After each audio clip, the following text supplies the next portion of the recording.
Hi எல்லாருக்கும் வணக்கம். நம்ம அழகே அழகு சீரியலில் தங்கராஜ கிட்ட இந்த வாட்ஸ்அப் குரூப் மாட்டிக்கிச்சு. தங்கராஜ அடுத்தடுத்து என்ன பண்ண போகிறாரு தெரிஞ்சுக்கிறதுக்கு இந்த வீடியோக்கு ஒரு லைக் போட்டுக்கோங்க. ஸோ பார்த்தீங்கன்னா நம்ம அழகு மலர் இந்த வாட்ஸ்அப் குரூப் மூலமாக ரேவதி கிட்ட நம்மளாம் ஏதாவது செய்யணும்னு நினச்சா அதுக்கு திட்டம் போடுவோம்.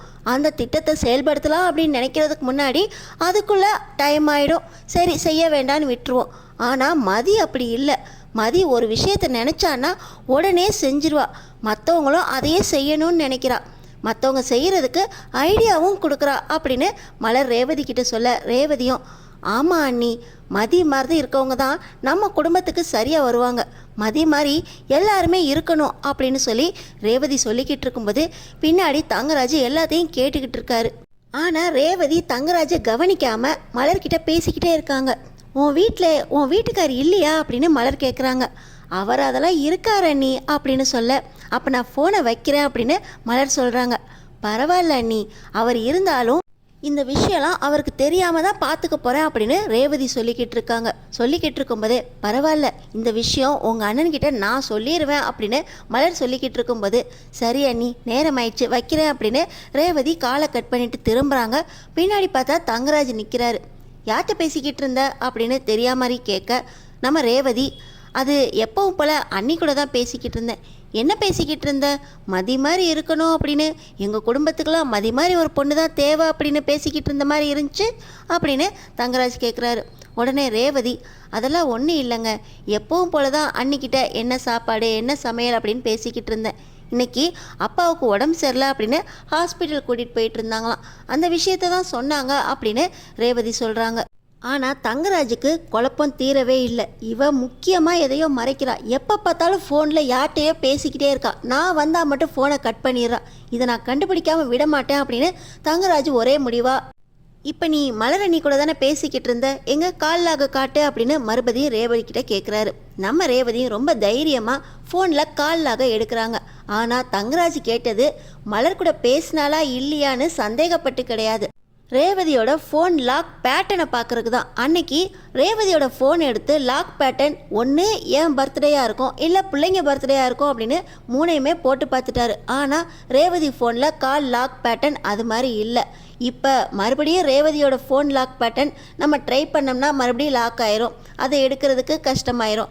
அப்போது நம்ம மறுபடியும் ரேவதி மூலமாக தான் லாக் பேட்டர்ன் தெரிஞ்சுக்கணும் அப்படிங்கிறதுக்காகவே ஒன்றுமே தெரியாத மாதிரி இப்போ நீ யார் கூட பேசிக்கிட்டு இருந்தா அப்படின்னு கேட்டு அந்த லாக் பேட்டர்னை ரேவதி மூலமாகவே தங்கராஜ் தெரிஞ்சுக்கிட்டாரு.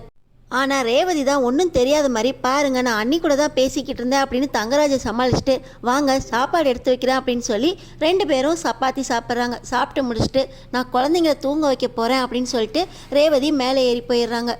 தங்கராஜ் நீ தூங்கு, உன்னை நான் அப்புறம் பார்த்துக்கிறேன் அப்படின்னு சொல்லிட்டு தங்கராஜ் பொறுமையாக டிவி பார்த்துக்கிட்டு இருக்காரு. ரேவதி பார்த்திங்கன்னா ஒன்றுமே தெரியாமல் பிள்ளைங்கள தூங்க வச்சுட்டு அவங்களும் தூங்கிடுறாங்க. எல்லாரும் தூங்கிட்டாங்க அப்படின்னு கன்ஃபார்ம் பண்ணதுக்கப்புறம் நடுராத்திரி தங்கராஜ் எந்திரிச்சு ரூமுக்கு போகிறாரு. ரேவதியோட ஃபோன் எடுத்து லாக் பேட்டர்ன் பார்த்து வச்சுருந்தாரு இல்லையா, அந்த லாக் பேட்டர்னை ஓப்பன் பண்ணுறாரு.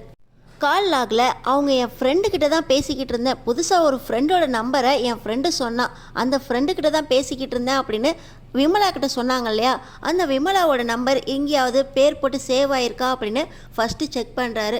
கால் லாகில் அந்த மாதிரி விமலா நம்பரே இல்லை.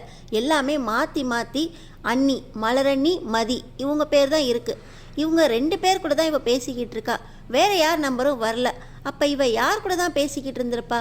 ஒருவேளை வாட்ஸ்அப், இன்ஸ்டா, இப்படி ஃபேஸ்புக்கில் யார்ட்டையாவது பேசிக்கிட்டு இருப்பாளோ அப்படின்னு நேராக வாட்ஸ்அப் குரூப், இன்ஸ்டா, ஃபேஸ்புக் அப்படின்னு ஒவ்வொன்றா பார்க்குறாரு. இன்ஸ்டா, ஃபேஸ்புக், ட்விட்டர் இதில் எதுலேயுமே ரேவதி தப்பாக எதுவுமே பேசலை, போஸ்ட்டும் பண்ணவே இல்லை. சாதாரணமாக அவங்க எல்லாமே ரீல்ஸ் மட்டும்தான் பார்த்துருப்பாங்க போல்.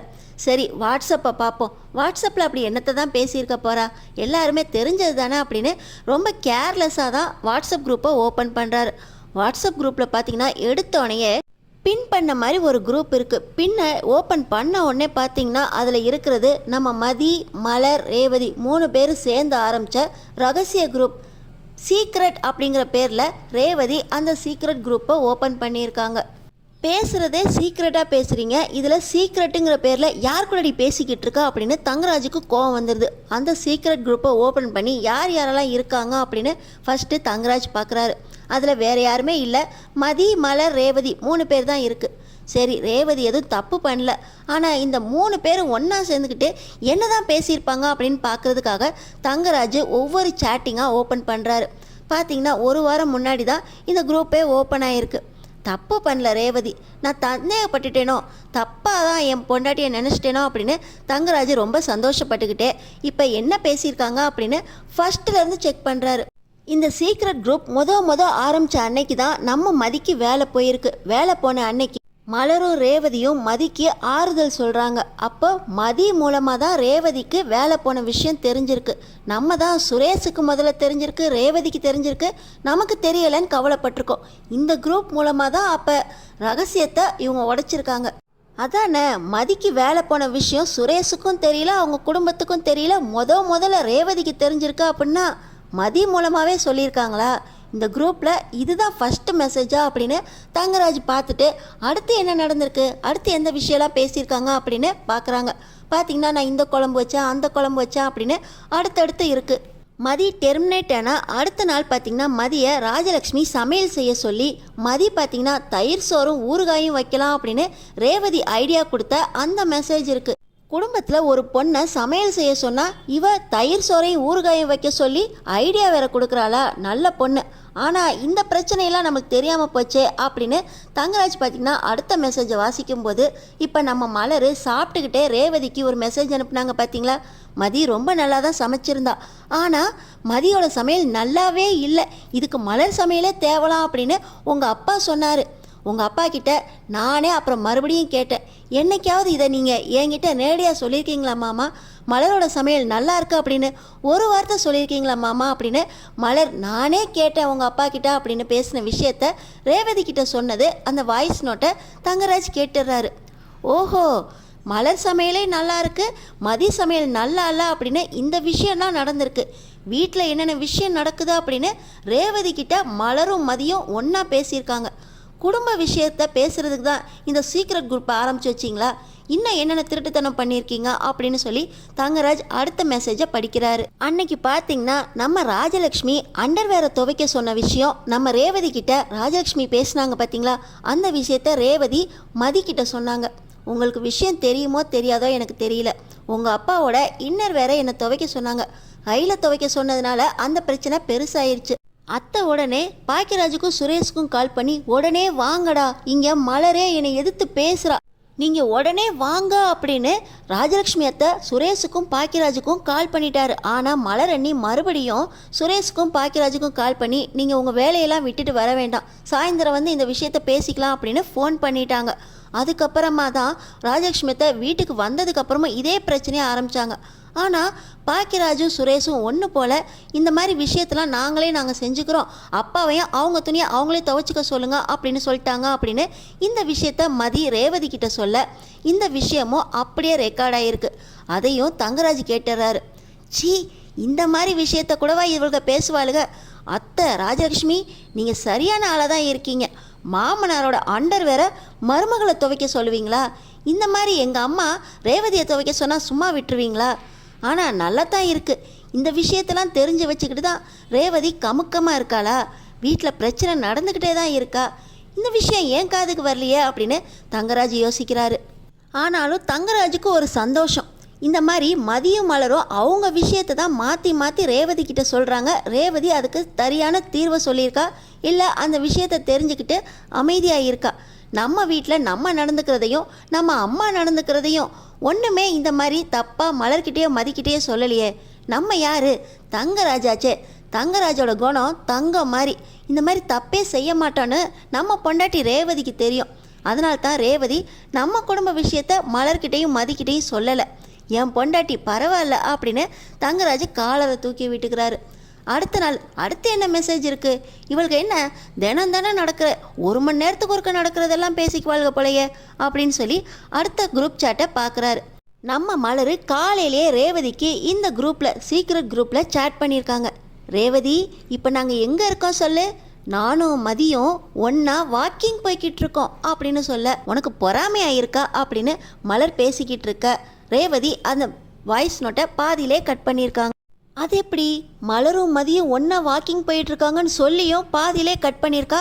அதுக்கப்புறம் அன்றைக்கி சாயந்தரம் தான் குரூப் சேட்டிங்கே நடந்திருக்கு. அது வரைக்கும் இவ என்ன பண்ணிக்கிட்டு இருந்தா அப்படின்னு தங்கராஜுக்கு சந்தேகம் வந்துடுது. அன்னைக்கு தான் தன்னோட அம்மா ரேவதி வெளியே போயிருந்தாடா, வெளியே போய்கிட்டு காய் வாங்கிட்டு வரேன், பருப்பு வாங்கிட்டு வரேன், எண்ணெய் வாங்கிட்டு வரேன்னு போனவ வீட்டுக்கு வந்து ஒரு சமையலும் செய்யலை, அதனால தான் இருக்கிறத செய்டின்னு சொன்னதுக்கு வெறும் ரசத்தையும் துவையலையும் அரைச்சி வச்சிருக்காடா அப்படின்னு தங்கராஜோட அம்மா தங்கராஜுக்கு ரசத்தையும் துவையலையும் ஊற்றுனது ஞாபகம் வருது. அப்போ இவளும் கடைக்கு போகிறேன்னு வெளியே போயிருந்தா. ஒருவேளை இவளும் நம்ம வீட்டில் அம்மா கிட்ட பொய்ய சொல்லிட்டு நம்மளையும் ஏமாற்றிட்டு மதி மலர் கூட வாக்கிங் போயிருப்பாளோ அப்படின்னு தங்கராஜுக்கு சந்தேகம் வந்துடுது. ஒருவேளை மதியும் மலரோட சேர்ந்து ரேவதியும் வாக்கிங் போயிருப்பாளோ, வீட்டில் கடைக்கு போகிறேன்னு பொய்ய சொல்லிட்டு அவங்களோட சேர்ந்து பார்க்கில் வாக்கிங் போயிருக்கா. ரேவதி நீ சரியில்லை ரேவதி, இங்கே தான் நீ தப்பு பண்ண ஆரம்பிச்சிருக்க அப்படின்னு தங்கராஜுக்கு ரேவதி மேலே பயங்கர கோபம் வருது. ஆனால் இன்னும் சேட்டிங் முடியலையே, இன்றைக்கும் ஏதோ பேசிக்கிட்டு இருந்தாங்களே, என்னதான் பேசிக்கிட்டு இருந்தாங்க அப்படின்னு தங்கராஜ் அந்த குரூப் சேட்டிங்கை தொடர்றாரு.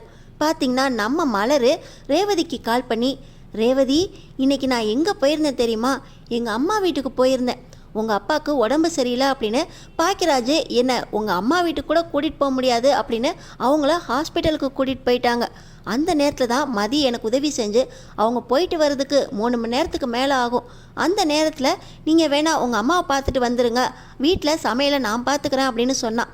மதி சொன்ன மாதிரியே நான் கரெக்டாக எங்கள் அம்மாவை போய் பார்த்துட்டு 3 மணி நேரத்தில் வரலான்னு தான் பார்த்தேன். ஆனால் ஹாஸ்பிட்டலில் சீக்கிரமே விட்டதுனால உங்கள் அப்பாவும் அம்மாவும் ஆட்டோவில் வந்துட்டாங்க. அந்த நேரத்தில் நான் மதிக்கு கால் பண்ணி என்ன பண்ணுறது மாட்டிக்கிட்டேனா அப்படின்னு பயந்து சொன்னேன். ஆனால் மதி தான் நீங்கள் வாங்க சமாளிச்சுக்கலான்னு சொல்லி திருநூறு, குங்குமம், பூ, எலுமிச்சப்பழம் எல்லாத்தையும் நம்ம வீட்டிலேருந்தே எடுத்துகிட்டு வர சொல்லி அதை என் கையில் கொடுத்து, நீங்கள் இப்போ கோயிலுக்கு போனேன்னு போய் அம்மா கிட்ட சொல்லுங்கள், சமையலை பாதியில் முடிச்சுட்டு போனேன்னு சொல்லுங்கள், ஒன்றும் சொல்ல மாட்டாங்க. மாமாவுக்கு இப்படி ஆயிடுச்சேன்னு ரொம்ப பதட்டமாயிடுச்சு, அதனால தான் கோயிலில் போய் விளக்கு போட்டு வந்தேன் அப்படின்னு நானும் உங்கள் அப்பா அம்மா கிட்ட சொன்னேன். அவங்களும் நம்பிட்டாங்க. நான் தான் 2 மணி நேரம் வீட்டில் இல்லைன்னா எல்லாரும் நம்மளை தேடுவாங்க, பிரச்சனை ஆயிரும்னு பயந்துக்கிட்டு இருந்தேன். ஆனால் எந்த பிரச்சனையுமே வரல. மதி ரொம்ப புத்திசாலித்தனமாக எல்லாத்தையும் யோசிக்கிறா, எல்லாருமே நினச்சதை செய்யணும்னு நினைக்கிறா அப்படின்னு மலர் பேசின ரெக்கார்டிங்கை மதிக்கிட்ட காட்டுறாங்க. மதியம் அதுக்கு தான் பதில் சொல்லிக்கிட்டு இருந்தா. அந்த நேரத்தில் தான் நம்ம பின்னாடி இருந்திருக்கோம். எல்லாரும் மதி மாதிரி இருக்கணும் அப்படின்னு ரேவதி சொன்னாலே, அப்போ மதி மாதிரி இவளும் மாறிடுவாளா அப்படின்னு தங்கராஜுக்கு கோபம் வருது. இந்த சீக்ரெட் குரூப் கொஞ்சம் கொஞ்சமாக ஆரம்பித்து இப்படி மலரும் குடும்பத்தை ஏமாற்ற ஆரம்பிச்சிட்டா. இந்த மலர் அத்தையும் மாமாவும் ஹாஸ்பிட்டலுக்கு போன நேரத்தில் குடும்பத்தையே ஏமாற்றிட்டு அவங்க அம்மாவை பார்க்க போயிருக்கா. யாருக்கும் பிடிக்காதுன்னு தெரிஞ்சும் அவங்க அம்மாவை போய் பார்த்துட்டு வந்திருக்கா. அது மட்டுமா, என் பொண்டாட்டி வீட்டில் ஒழுங்காக இருக்கிறது பத்தாமல் அவங்க வாக்கிங் போனதும் இல்லாமல் என் பொண்டாட்டி எங்கள் அம்மா கிட்டே பொய்ய சொல்லிட்டு இவளும் வாக்கிங் போயிருக்கா. நடக்கக்கூடாதே, இப்படி ஒவ்வொருத்தராக ஏமாற்ற ஆரம்பித்தா தங்கராஜோட மானம் ஏரியா என்ன ஆகுறது? தங்கராஜ் கண்டுபிடிச்சிட்டான்ல, இனிமேல் இந்த வாட்ஸ்அப் குரூப் மூலமாக எல்லாத்தையும் தெரிஞ்சுக்கிட்டு யாரும் யாரையும் ஏமாற்ற விட மாட்டேன். தங்கராஜை பற்றி என்ன நினச்சிக்கிட்டு இருக்காங்க? முதல்ல இந்த வாட்ஸ்அப் குரூப்பை ஒழிக்கணும். 3 பேருக்குள்ளே சண்டை வரணும். 3 பேருக்குள்ளே சண்டை அதுக்கப்புறமா அந்த தங்கராஜ் உங்கள் 3 பேரையும் ஒரு வழி பண்ணுவான். அதுக்கு எங்கள் அத்தையும் மாமாவையும் ஏமாற்றிட்டு போவீங்க, எங்கள் அம்மாவையும் ஏமாற்றிட்டு போவீங்களா? தங்கராஜை ஏமாற்ற முடியாது. பார்த்துக்கிற ரேவதி, மலரு மதியோட கூட்டி சேர்ந்துக்கிட்டு நீ இந்த வேலையெல்லாம் பார்க்க ஆரம்பிச்சிட்டா அப்படின்னு தங்கராஜுக்கு பயங்கர கோபம் வருது. ரேவதி, மலரு, மதி 3 பேருக்கும் சண்டை மூட்டி விட நினைக்கிறாரு தங்கராஜ். அடுத்த நாள் காலையில் ரேவதி எந்திரிச்சதுக்கப்புறம் எந்திரிக்கிறாரு. ரேவதி சமையல் வேலை பார்த்துக்கிட்டு இருக்கும்போது தங்கராஜ் தூங்கிக்கிட்டு தான் இருக்காருன்னு நினச்சி ரேவதி கிச்சனில் தனியாக சமையல் செஞ்சுக்கிட்டு இருக்காங்க. அந்த நேரத்தில் தங்கராஜ் ரேவதியோட ஃபோனை எடுத்து வாட்ஸ்அப்பில் மீட்டா ஏஐ பயன்படுத்தி ரேவதியோட வாய்ஸ் மாதிரியே ஏஐ வாய்ஸை யூஸ் பண்ணுறாரு. ரேவதி வாய்ஸில் மலர் அண்ணிக்கிட்ட, அண்ணி இன்னைக்கு உங்கள் பசங்களுக்கெல்லாம் லீவா இல்லை தூங்குறாங்களா? எப்போ பார்த்தாலும் தூங்க மூஞ்சி பொண்ணு தானே உங்கள் ராகவி, அதனால் தூங்கிக்கிட்டே தான் இருப்பா. ஆனால் என் இளவரசி அப்படி கிடையாது. எப்போவுமே என் பொண்ணு இளவரசி மாதிரி. உங்கள் பொண்ணு சோம்பேறி ராகவி, என் பொண்ணு இளவரசி அப்படின்னு ரேவதி வாய்ஸில் மலரோட பொண்ணு ராகவியை பற்றி தப்பாக மெசேஜ் அனுப்புகிறாரு. இன்னொரு பக்கம் மலரோட வாய்ஸில் ரேவதிக்கு வாய்ஸ் நோட் அனுப்புகிறாரு. என் பொண்ணா சோம்பேறி, உன் பசங்க தான் சோம்பேறி, 2 பேரும் அப்படியே உன் புருஷன் குணம் மாதிரியே போட்டு கொடுக்குற குணம், சண்டை மூட்டுற குணம், கெட்ட புத்தி. அந்த புத்தி அப்பா புத்தி மாதிரி தானே பிள்ளைங்களுக்கும் புத்தி வரும். நீ ஏன் பொண்ணை பற்றி பேசுகிறியா அப்படின்னு மலர் ரேவதிக்கு மெசேஜ் அனுப்புகிற மாதிரி மறுபடியும் மீட்டா ஏஐ பயன்படுத்தி வாட்ஸ்அப் குரூப்பில் மலர்லேருந்து ரேவதிக்கு மெசேஜ் அனுப்புகிறாங்க. மெசேஜெலாம் அனுப்பிச்சிட்டு ஒன்றுமே தெரியாத மாதிரி தங்கராஜ் தூங்கிடுறாரு. இன்னொரு பக்கம் பார்த்தீங்கன்னா வாய்ஸ் நோட் அனுப்பிச்சிருப்பாங்களே, இந்நேரம் அண்ணி எந்திரிச்சு சமையல் செய்ய ஆரம்பிச்சிருப்பாங்க. மதியம் ஹெல்ப் பண்ணுறதுக்கு ஏஞ்சி வந்துடுவா அப்படின்னு சொல்லி ரேவதி பார்த்திங்கன்னா நேராக ஃபோன் எடுக்க வராங்க. இதுக்குள்ளே தங்கராஜ் எல்லா மெசேஜையும் அனுப்பிச்சி வச்சுட்டு கமுக்கமாக தூங்கிடுறாரு. ரேவதி அந்த வாய்ஸ் நோட்டு மலர் அனுப்புனது தான் அப்படின்னு நினச்சிக்கிட்டு, மலரணி என் பிள்ளைங்களை பற்றி இவ்வளோ தப்பாக நினச்சிருக்கீங்க, இப்படியா மெசேஜ் அனுப்புவீங்க, இந்த வாட்ஸ்அப் குரூப்பு சீக்ரெட்டுங்கிறதுக்காக எல்லா விஷயத்தையும் இவ்வளோ கேவலமாக நினச்சிக்கிட்டு இருக்கிறதெல்லாம் அனுப்புவீங்களா அப்படின்னு ரேவதிக்கு மலர் மேலே கோவம் வருது. இன்னொரு பக்கம் மலர் ரேவதி தான் மெசேஜ் அனுப்பிச்சிருக்கா அப்படின்னு சொல்லி ராகவியை பற்றி இவ்வளோ கேவலமாக நினச்சிக்கிட்டு இருக்கியா ரேவதி, நான் உன்னை பற்றி அப்படி நினைக்கலையே, இவ்வளோ தப்பாக நினைப்பியா அப்படின்னு மலர் ரேவதியை பற்றி தப்பாக நினைக்கிறாங்க. இவங்க 2 பேரும் இப்படி மெசேஜ் அனுப்பிச்சிருக்கிறத பார்த்து மதிக்கு சந்தேகம் வந்துடுது. இப்படியெல்லாம் பண்ணுறவங்க கிடையாதே, அதுவும் காலையில் ஏஞ்சோனே ஏன் இவங்க இப்படி தப்பாக மெசேஜ் அனுப்பிச்சிக்கிறாங்க அப்படின்னு மதி ரொம்ப சந்தேகமாக மலர்கிட்ட நீங்கள் எப்போ வாட்ஸ்அப் குரூப் வந்தீங்க அப்படின்னு கேட்குறாங்க. இன்னொரு பக்கம் கோவமாக இருக்க ரேவதி கிட்டேயும் நீங்கள் எப்போ வாட்ஸ்அப் குரூப் வந்தீங்க அப்படின்னு கேட்குறாங்க. ஆனால் ரேவதியும் மலரும் சொன்ன டைமும் அதில் மெசேஜ் வந்திருக்கிற டைமும் ஒத்தே வரல. நீங்கள் அப்போ என்ன பண்ணிக்கிட்டு இருந்தீங்க அப்படின்னு மதி விசாரித்ததுக்கப்புறம் இந்த வாட்ஸ்அப் குரூப்பில் 3ஆவதாக யாரோ நுழைஞ்சிருக்காங்க அப்படின்னு மதி கண்டுபிடிக்கிறாங்க. அவங்க தான் கம்ப்யூட்டர் ப்ரொஃபஸர் ஆச்சே. நேராக இந்த வாட்ஸ்அப் குரூப்பில் எக்ஸ்ட்ராவாக எந்த லிங்க்டு டிவைஸ் இருக்கா அப்படின்னு இந்த வாட்ஸ்அப் குரூப்பை கம்ப்யூட்டரில் மாட்டி செக் பண்ணுறாங்க. கம்ப்யூட்டரில் ஏதோ எக்ஸ்ட்ரா டிவைஸ் இந்த டைமில் லிங்க் ஆகிருக்கு அப்படின்னு வருது. உடனே நம்ம மதிக்கு சந்தேகம் வந்துடுது. நம்மளோட வாட்ஸ்அப் குரூப்பை பற்றி தெரிஞ்சுக்கிட்டு யாரோ நமக்குள்ளே சண்டை முட்டுறதுக்காகவே இந்த டைமில் மெசேஜ் நீங்கள் அனுப்புன மாதிரியோ அவங்க அனுப்புன மாதிரியோ ஏஐ யூஸ் பண்ணி வாய்ஸை மாற்றி அனுப்பிச்சிருக்காங்க. இந்த மெசேஜ் நீங்கள் அனுப்புனது கிடையாது, யாரோ ஆரம்பிச்சிருக்காங்க. அந்த லிங்க்டு டிவைஸ் இந்த லேப்டாப் தான். யாருமே ஒரு நிமிஷம் கூட நம்மளுக்குள்ளே சந்தேகப்படக்கூடாது, சண்டை போடக்கூடாது அப்படின்னு மதி சொல்ல, நீ சொல்கிறது சரிதான் மதி, ரேவதி அப்படிப்பட்ட பொண்ணு இல்லைன்னு எனக்கு தோணுச்சு. அதே போல் மலரணியும் எனக்கு இப்படிப்பட்ட பொண்ணு இல்லைன்னு எனக்கு தெரியும். யார் அந்த 3ஆவது ஆள் அப்படின்னு கண்டுபிடிக்கணும் அப்படின்னு 3 பேருமே இறங்குறாங்க. இந்த லிங்க்டு டிவைஸ் யாரோடது அப்படின்னு கண்டுபிடிக்கணும் அப்படின்னு மதி சொல்லிக்கிட்டு இருக்கும்போதே அங்கே தங்கராஜுக்கு புளிய கரைக்குது. நம்ம மதி இந்த வாட்ஸ்அப் குரூப்பை 3ஆவதாக யாரோ யூஸ் பண்ணி லிங்க்டு டிவைஸ் கனெக்ட் பண்ணியிருக்காங்க அப்படிங்கிற வரைக்கும் கண்டுபிடிச்சிட்டாங்க. யாருன்னு கண்டுபிடிக்கிறதுன்னா நம்ம மதிக்கு கஷ்டமா? இந்த தங்கராஜ் 3 பேருக்குள்ளேயும் சண்டை மூட்டணும்னு பார்த்தா இந்த லிங்க்டு டிவைஸ் யார் அப்படின்னு நம்ம மதி கண்டுபிடிச்சு தங்கராஜ் தலையிலே கொட்ட போகிறாங்க. அடுத்தடுத்து என்ன நடக்க போகுதுன்னு தெரிஞ்சுக்கிறதுக்கு நம்ம சேனலை சப்ஸ்கிரைப் பண்ணி தொடர்ந்து பாருங்கள்.